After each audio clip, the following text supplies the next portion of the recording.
Lucid dreaming लोग जानबूझ के भी करते हैं। वो क्या होते हैं कि इंसान के ऊँघने और सोने के दरमियान एक सेक्शन है जब रूह ने परवाज करना है। इसको OBE कहते हैं, आउट ऑफ बॉडी एक्सपीरियंस। तो जैसे ही वो रूह ने परवाज करना होता है, ये क्या करते हैं जानबूझ के, इसका एक रिचुअल होता है, वो गैर ज़रूरी डिस्कशन है। उस दौरान ये जागते हैं जान के, तो ये अपने बदन से जुदा हो जाते हैं, इनको अपना बॉडी नज़र आती है।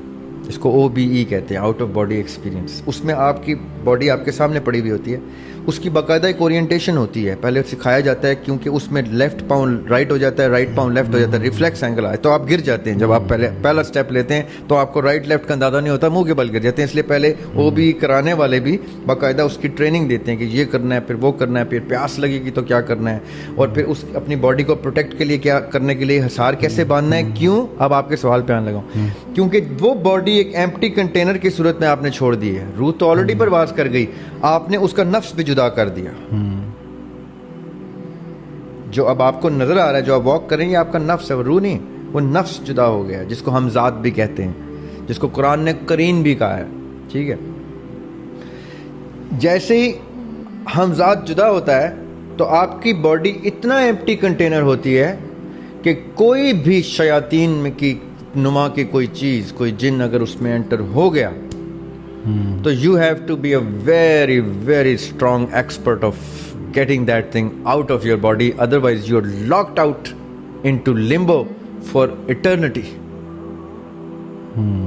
फिर वो आपके जिस्म के साथ क्या क्या करवाए और कब तक करवाए, वो उसकी मर्जी है।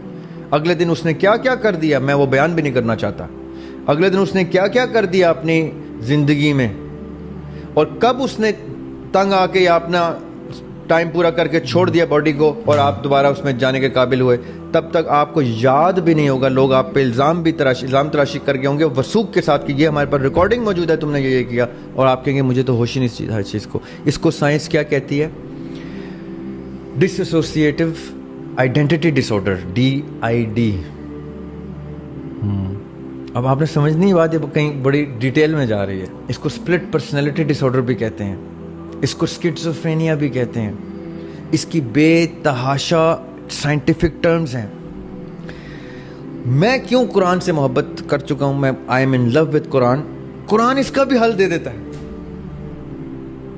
यानी ये ऐसा मुकम्मल नुस्खा है।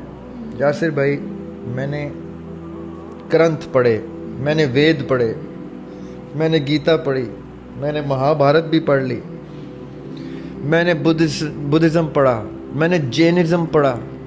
मैंने कहा यार मैं सब पढ़ूं, जुडिज्म तो हमारे लिए वाजिब है पढ़ना, क्रिश्चियनिटी तो वाजिब है, मैं वो भी पढ़ूं जो मना है। मैंने टेलीपैथी पढ़ी, मैंने पामिस्ट्री पढ़ी, मैं प्रैक्टिकल पामिस्ट्री की हुई है, practical palmistry, just to see how it works and why is it हराम। मैंने हर वो ऑकल्ट साइंस में अपने ये बाल सफ़ेद किए हुए हैं कि अगर आप मुझसे पूछेंगे तो मैं आपको, मेरी जो मैं किताबों की जिक्र कर रहा हूँ, उन किताबों में ये सारा मवाद मैंने लिख छोड़ा है कि तुम्हें क्या क्या किताब पढ़ने की अब ज़रूरत नहीं। तुम्हारे भाई ने ये काम तुम्हारे लिए कर लिया, इसमें क्या क्या चीज़ है जो काम किया वो ले लो, बाकी पढ़ने की भी ज़रूरत नहीं। ये मेरा फ़र्ज समझ के मैंने कर दिया। अब मैं आपको बताता हूँ, ये जितनी साइंटिफिक डिसऑर्डर्स हैं, इसका एक इलाज कुरान ने इतना खूबसूरत दिया हो, और वो आयतुल कुर्सी।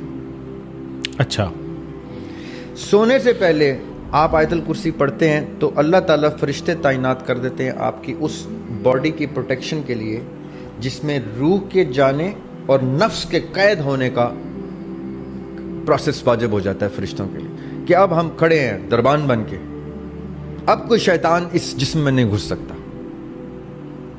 अब इसकी प्रोटेक्शन हम पे वाजिब हो गई है।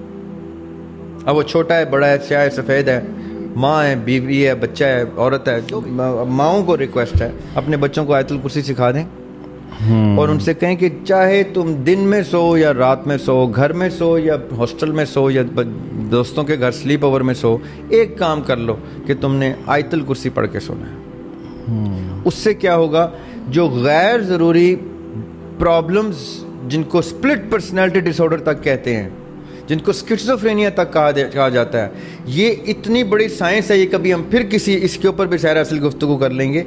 इसके सद्देबाब हो जाता है from the very source of sleep, जब आप आयतुल कुर्सी पढ़ लेते हैं। उसके बाद आपका बच्चा बड़ा जो भी है वो स्लीप पैरालिसिस भी नहीं देखेगा इंशाल्लाह, वो स्लीप एपनिया भी नहीं देखेगा इंशाल्लाह। मैं स्लीप एपनिया का पेशेंट रहा हूँ। अच्छा। और इतना शदीद पेशेंट रहा हूँ कि मुझे उसका मास्क तक मंगवाना पड़ गया था भाई से अमेरिका से, कि उसका एक मास्क होता है वो पहन के आप सोते हैं, क्योंकि वो नियर डेथ एक्सपीरियंस होता है, उसमें सांस बंद हो जाती है और आप छलांग मार के गिरते हैं, सांस की तलब में आप भाग रहे होते हैं पागलों की तरह, सांस नहीं आ रही होती। फिर मैंने जब अल्लाह ताला की तरफ रुजू किया और कलाम में पाक पढ़ना शुरू किया, मैंने कहा कि देखूं तो सही कि ऐसे क्या मामलात हैं जिसमें जो दीन में जिसका इलाज नहीं, ऐसा हो नहीं सकता। मेरी सारी बीमारियों को, मुझे बहुत सी बीमारियों से अल्लाह ताला ने नवाजा था, अल्लाह ताला बड़ा करम है मेरे ऊपर, अल्लाह ताला ने इस तरह की नेमतें बहुत दी हैं मुझे। तो मुझे उनसे डायरेक्शन मिली, तो मैंने आयतुल कुर्सी से अपने स्लीप एपनिया का इलाज निकाला। जब जब मैं भूल जाता हूँ आज भी किसी वजह से, जल्दी में बेध्यानी में पढ़ते पढ़ते लिखते लिखते कि किताब वहीं पे सर रख के सो गया, तो मुझे स्लीप एपनिया जगाता है और मैं हंसता हूँ, मैं कहता हूँ आयतुल कुर्सी नहीं पढ़ी ना, ये तुझे इसलिए थप्पड़ पड़ा।